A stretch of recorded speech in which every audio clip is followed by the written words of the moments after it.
In today's video, I'm going to teach you how to set up Gumroad Store. We'll start right from the Gumroad dashboard and walk through creating a clean, professional page you can build on.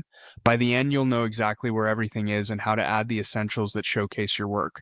First, head to the Gumroad dashboard. Once you're there, look to the bottom left corner of the screen for the profile icon. It's the quick way to reach all of your account and storefront settings. Click that icon to open the menu, then choose Profile. This takes you to the area that controls how your store looks and how your pages are organized. On your profile screen, locate the three dots menu. This is Gumroad's action menu for page-related tools. Click it to reveal additional options, then select Pages. Pages are the building blocks of your storefront, letting you present products, posts, and other content in a structured way. Inside Pages, choose New Page. This creates a fresh canvas you can customize. You'll be prompted to give your page a name. Type in a clear descriptive title. Think of something your customers will immediately understand, like storefront, products, or start here. A good name helps visitors navigate without confusion and keeps your backend organized as your catalog grows. After naming the page, open the editor and click the plus sign.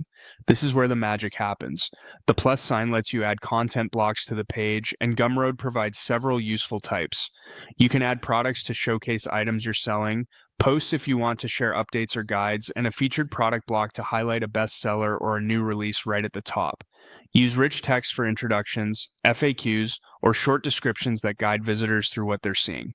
There's also a subscribe block, which is great for building an audience through email updates, and a wish lists option that encourages customers to mark items they're interested in for later. As you add blocks, think about flow.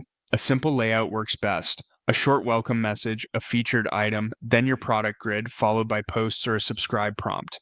Keep titles short, descriptions clear, and images consistent so everything feels cohesive. Remember, you can reorder blocks at any time to improve the experience as your store evolves. That's it. You've navigated to your profile, opened the Pages area, created a new page, named it, and learned how to add the key blocks that bring your Gumroad store to life. Build confidently, refine as you go, and you'll have a store that's both easy to manage and delightful to browse.